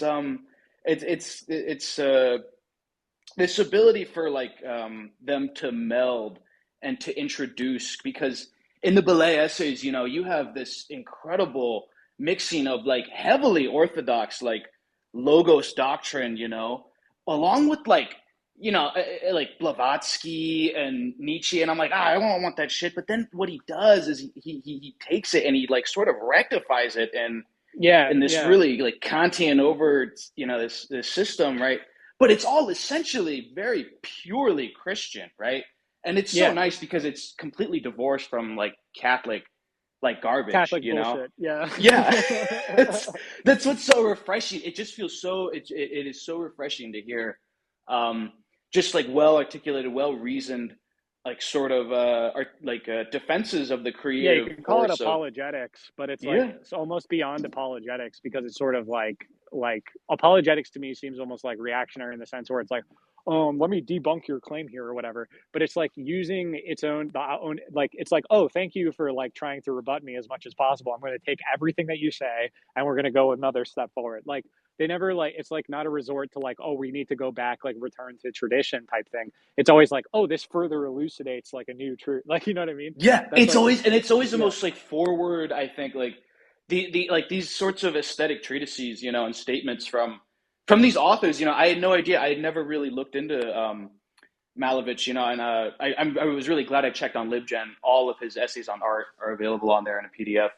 and I'm oh gonna hell grab yeah. those. Yeah. They didn't used to be. I remember back like I remember when I first read this, like I had to go to I think it was the Cooper Union Library in New York to check it out because I was like look I was like, oh, I want to buy a copy of this, and it was like $1,000 or Oh something my for a God. physical copy of it.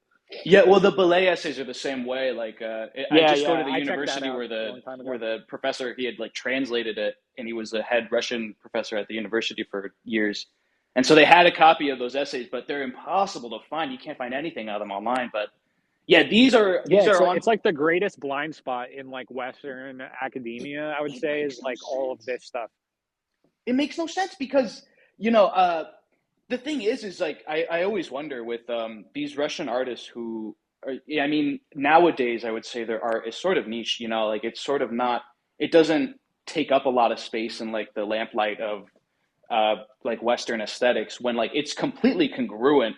It is a complete perfect articulation of like sort of like these modern Russian, you know, avant-garde are doing exactly what the people, you know, they're doing it better, I would say, than the French or the British. You know, like they're about as good as the Irish probably are in the around the same time. You know, and the thing is they articulate it with such clarity. This same sentiment that is coming out of you know, poetics and Yeah. aesthetics in the West. You know, when it's like. And it's so difficult to even find the thread that connects them, but they just always seem so close to me. That's what I always think. Is I say, why did Joyce never have yeah, a treatise like Belay's or something, or even like Malevich's like essay? You know, like where did we get this from Pound or Joyce? Like they don't have these. They have like, you know, You get it from Wyndham Lewis. does he have a lot of stuff like aesthetic?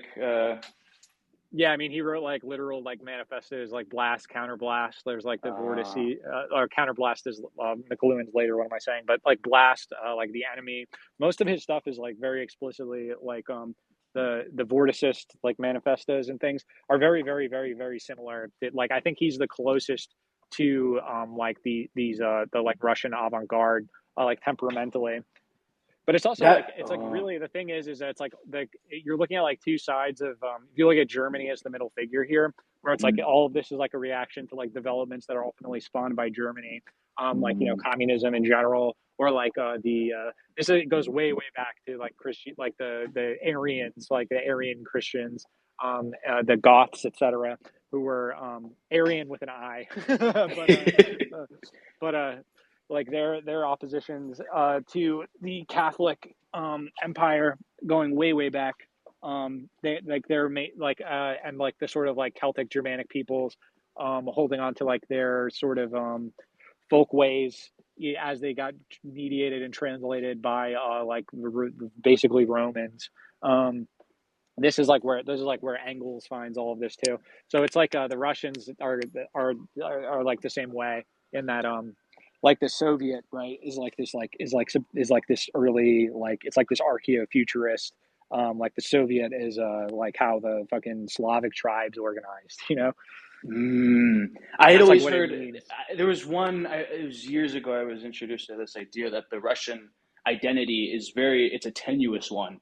It's one that is constantly sort of needs to be becoming because it doesn't have a solid foundation. I think they had a sort of cultural revolution, like maybe like 1,000 years ago, where they said this is what is going to be, like Russian, like Slavic national. This is what is going to be Russian. This is what is going to define us because they were constantly, divided It's like a between step. their.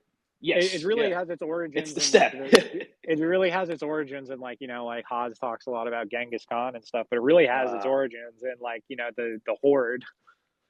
Man, yeah, and I think just because of that nature, you end up with these amazing treatises and articulations that are just I think so poignant and so very fucking clear, man. That they're timeless. It's incredible. It just blows your mind. It's written 100 years ago, and they continue to just fucking blow your mind.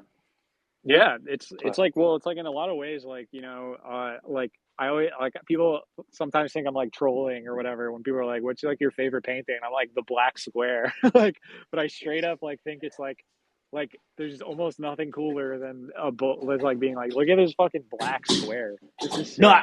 I Like was looking at the white on white, the off white on white. That yeah, one is really sweet. like it's I like I don't know. I'm looking at I have this parking garage in my apartment complex that I can see almost all the time, and to me it's like an aesthetic object. Like I like concrete is something I've also come to It's realize, very and like nice. these have this sort of like clarity of concrete where I don't really like rococo decorativeness. Like I do like a kind of simplicity. I think that's also like a lot of this sort of like Russian formalism or avant-garde stuff is very much like a Bauhaus style design and stuff like that. Yeah, We take all of this so much for granted, but it's like the reason why our technology even looks the way it does. Like the iPhone, which I'm looking at right now, which is in my hands, is like a Bauhaus kind of object.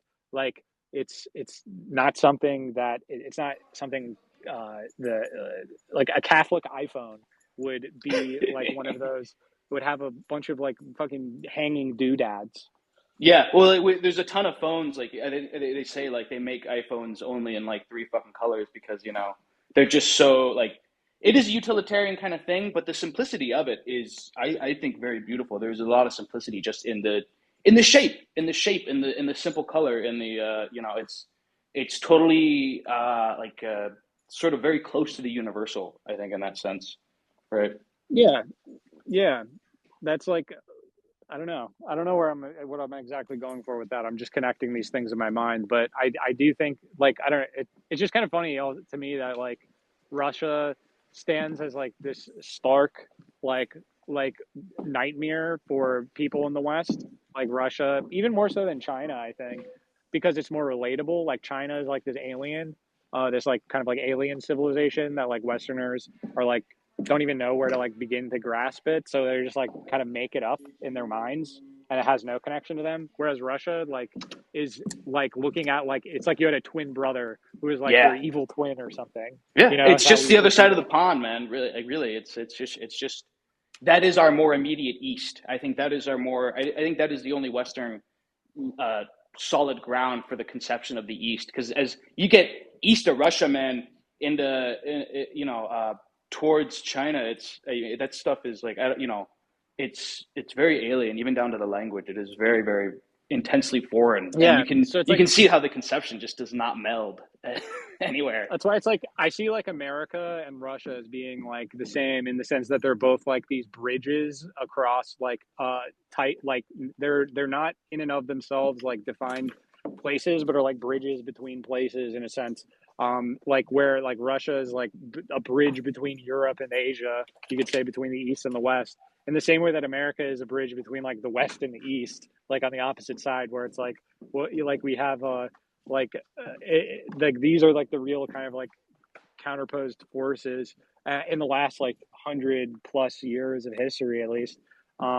These are like the defining forces. That's like why I went to like study Russian and things like this, is because I just saw it as like something that like completes like if you want to have self-awareness, it's sort of like looking in the it's like the best mirror you could have Mm. is Russia right now. Like every like that's we're literally seeing this where it's like the defining thing happening in the entire world, which is defining literally everything every single day, is the conflict between the Russia and America, like Yeah. as it has been this entire time. And It's they're the pretty same, amazing. right? They are the same. Yeah, they're Russia is so doing the similar. same shit that, I mean, they're doing the same shit better justified, I would say. Like they have more of a reason to. They have more like America has no reason for its involvements in nearly fucking everything it's done in the last century. But with the Russia case in Ukraine, like everybody said, this is anybody with any sense would say like this is going to happen and it needs to happen for them, right? But it's an action that is comparable to the sorts of things that the U.S. does, and it's what have we done for the last 100 years, but define ourselves in a, sort of like an oppositional sense to this culture that is essentially us. It is essentially us, and Yeah, well, it's funny because also now what you're seeing is like the people who were like the most anti-communist in America are now becoming like accused of basically being communist agents, right? Like, oh, now they're instead of communist, you just say Russian, and it's like you see that like actually deep down below, like the antipathy to communism has always been this aversion to like the power of any other people other than our own like unipolar dominance, yeah, where it's like it's really it's like the like anti-communist rhetoric is actually just anti is like usually like its form was pretty much defined by the Vatican. Like if you really go back and look at it, like all of the general narratives that are given for anti-communism are ultimately rooted in this oh notion that like the Catholic Church's conception of governance and like people's relations to the state, etc., to property, all of these things has to be protected. And like we protect it under this notion of religious liberty, right? Like, oh, we have to make sure that the Catholics can keep being Catholic and raping kids. But but I try to say, that you talk to liberals, you talk to anybody with even liberal sensibilities, and they're very much sort of these materialists who are very against, they're atheistic, against God and spirituality and creation and things like that. And I try, it's like, you could always just say like, you're a Christian. The way you speak about justification for actions, the way you speak about intervention, the way you speak about governance, this is all intensely Christian. This is all Christian at its core. It's just, oh, dude, every time I try to have this discussion with people, they get so fucking mad. oh, I'm just like, well, it's like, well, cladistically, you couldn't have the thoughts you have if yes. like there hadn't been That's what Christianity. I Like say to you people would you all the time. I yeah say I say you can't not be a Christian. The very thoughts, the language you're using now is yeah yeah Christian. yeah There's no way out of these symbolic gestures and symbols, and the only thing you can do is become aware, and analyze it and yeah yeah demarcate it, but there's a refusal to do that at all points, and it just never makes any yeah. sense. Well, it's like because like then that like that's like it ultimately comes down to like their their god is the satisfaction of their appetites, and it's like okay, that's fine, like whatever, but like that's ultimately going to lead to the same thing. Don't you see that? Like you can't even like show them that it's like okay, let's say like we satisfy everyone's appetites or whatever. It's like Matter isn't that cannot a eat itself, dude. yeah exactly. Man, yeah, that was It's very funny. I was enthralled the whole time. That was a really excellent reading. And I can't wait for the Yeah, I Kazhev mean, stuff too. I always hunger. That yeah, stuff is, I'll get to that now. yeah, that stuff I hunger for, man, because you can't find shit online. There's nothing on archive. There's like, there's the outline of the, or what? Phenomenology Yeah, of there's the right. outline of the phenomenology, you're right? And then there's the lectures on Hegel, and that's it. That's like literally it for I the. think you can, if you're talking about like libgen stuff, I think the notion of authority is on Oh yeah, there. I think that is, yeah. Um, there's been some more stuff added. I mean, there's more translations coming out, and but I think that, well, thanks for being on, man. Yeah, yeah. It's nice to hear that it was appreciated, and I'll do the Kazhev stuff really quick, and then I'll probably be done. So Sweet, thanks for yeah. coming on, man. Thank I'm you, thank gonna you for doing read this, that man. now. Peace, man. All right, so I think we can get into this now. I'd like to thank Julian. He was in here. Oh, he's still here. Hey, thank you, Julian. Everyone, thank Julian for this. He does good work. I'm just gonna read this part. It's not the whole thing, but it's very good. I read it last night and I was like, fuck yeah, like the same way. All right, so here we go.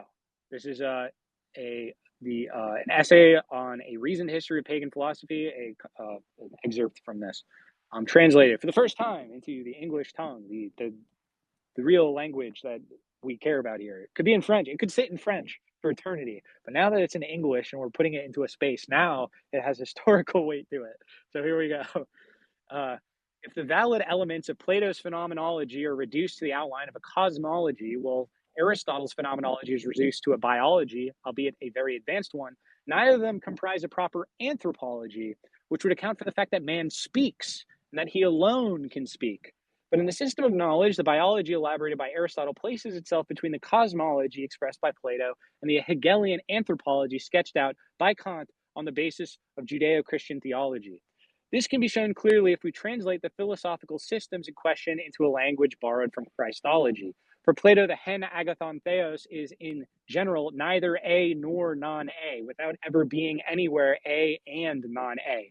In particular, it is neither essence nor sense, without ever being anywhere sense and essence. To tell the truth, theos is not even silent nous, and certainly not essential physis or discursive logos.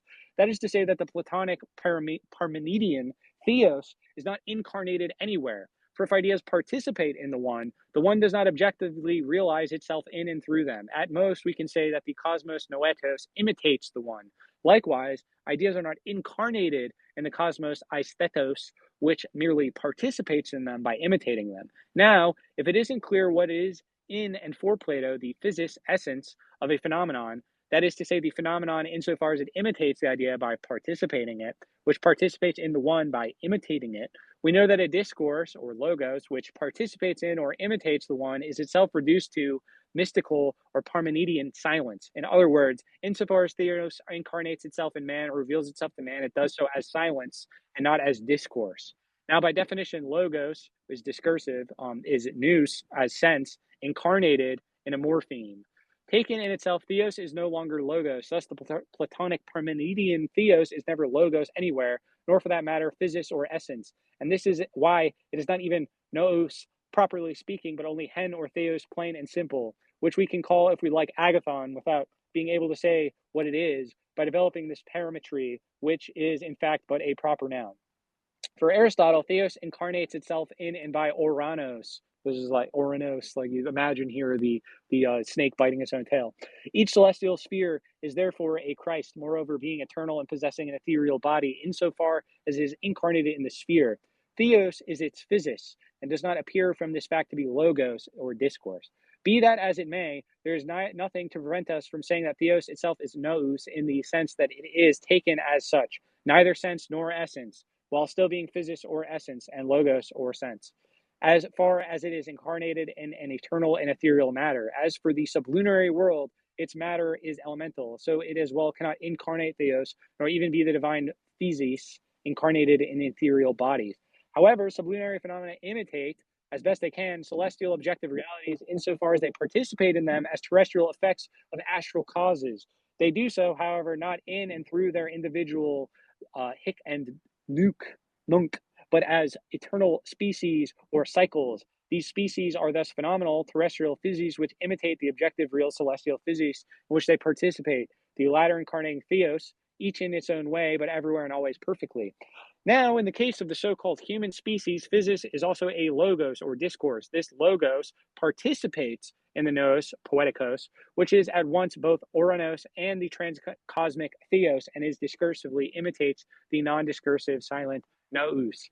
The situation changes completely when we move from paganism to Judeo-Christianity. The latter at first ignores objective reality, discovered by Democritus and measured by theoretical physics, moreover, equally purged by Judeo-Christianity, but in its proper form and in the aspect of the Platonic cosmos noetos and the Aristotelian oranos theos, or given being, is thus found in the immediate presence of the cosmos aistetos, or imperial existence, i.e., the phenomena. One sec. Whew. This is all heady stuff. Hold on to your fucking hats. There's a lot of heady stuff here. And immediately presents itself to itself. In other words, the Judeo-Christian God is not the Platano-Parmenidean hen, but the Aristotelian theos, that is to say, a theos which incarnates itself, all the while remaining outside of this very incarnation. Only this God is no longer incarnated in an eternal, ethereal, objective, real, celestial world, but in the terrestrial world, and in the extended duration of phenomenal empirical existence in the sense of material or elemental existence. It is thus, if we'd like, a nous that by incarnating itself is at once both physis and logos. But in Christology proper, this is not quite the case. On the one hand, just like the Parmenido-Platonian theos, the Judeo-Christian God does not incarnate himself in the things or objects in this world, but is content to create the cosmos aistetos without passing through the cosmos noetes, which is ignored by truly Orthodox Christian theology. I'm going to skip ahead here because this is to get to the meatier stuff that I find interesting. Basically, this Aristotelian notion is the basis of Catholic theology. You get Aquinas, blah, blah, blah, blah, blah. But this stuff is completely ignored in Orthodox theology because they have no need for Aquinas. They have no need for Aristotle. In fact, I believe that there's like prayers in the Orthodox liturgy that describe Aristotle and Plato as anathema. Like they object to philosophy in its entirety, which is based.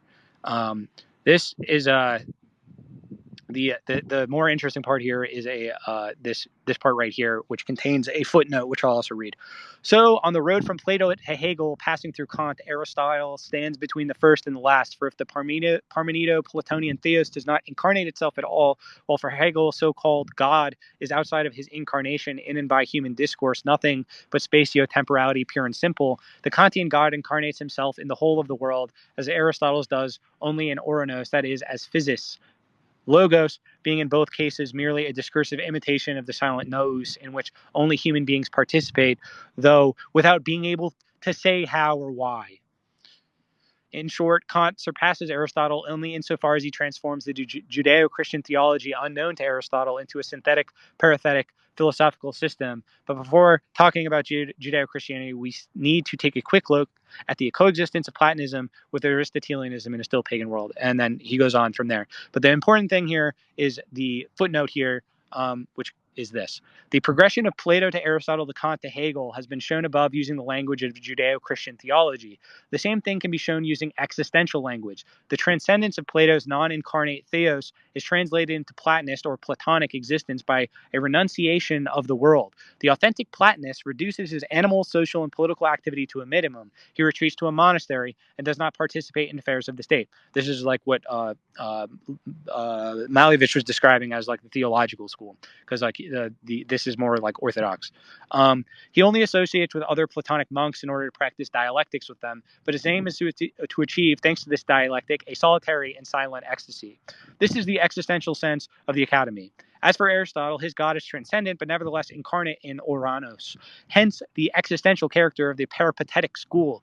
It, too, has no interest in the state and isolates itself from society, but it does not practice asceticism or mystical silent ecstasy. Instead, they practice pure science, which for the authentic Aristotelian is reduced solely to astronomy. To tell the truth, the Stoic Aristotelians should have done nothing else in their school. In any case, this school had, as such, nothing to do either with society or with the state.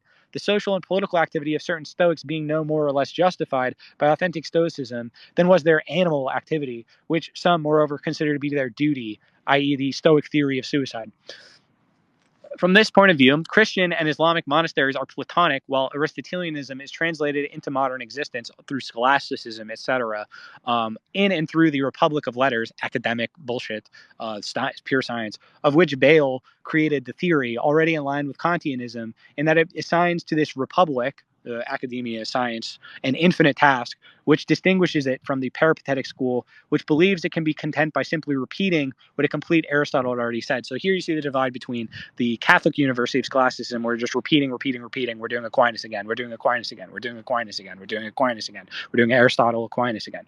The difference between that and like the radical Ramists and the that fought against the scholastics in the Reformation, where they were like, no, we need to fully exhaust the book of nature through this peripatetic and ultimately empirical investigation and cataloging and the creation of like universal encyclopedias, the Republic of Letters and its infinite task, which we're all participants in our Wikipedia-ing and our discursive task here, is done solely through discourse in a like kind of disembodied manner. I supposedly purely beyond any of the concerns of politics or beyond any of the concerns of society or whatever, right?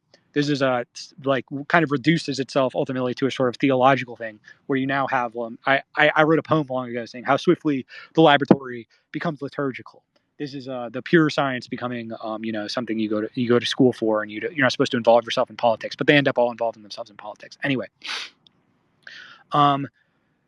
Hegelianism is therefore alone in translating itself into existence, at least as long as history has not been definitively completed through a properly called revolutionary or Marxist social and political action. This is the belief that discourse not only is like through the vehicle of language, but that every single thing is a part of the logos, in the sense that to the real discourse that is going on is, as Kajev says in other aspects, happening in the language of armaments and trade deals, et cetera, in political actions, that like every single thing we do is in a sense, in this dialectical materialist sense, is a statement in the real production of the real Republic of Letters, which is not this this monastery, but of a real like goal, like communism at the end, which is simultaneously the end and the real movement towards its own end.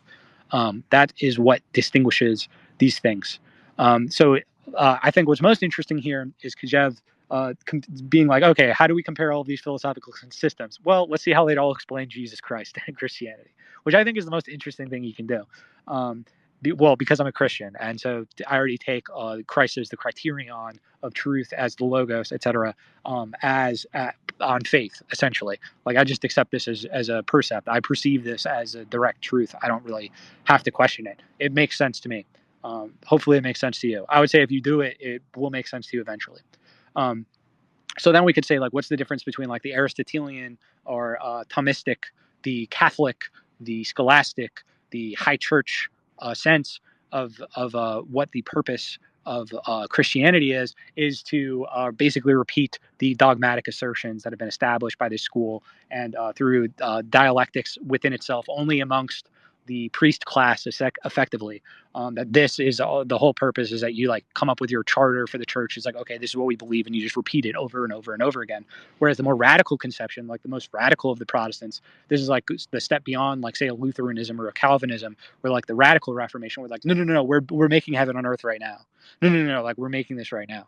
And that's the more Hegelian. That's where Hegel comes from. Is this pietist, radical Reformation, these school of things. Whew. Okay, well, I think that's all I have to say about all this, and that's why God is not cast down. God is the real movement, and God bless you all.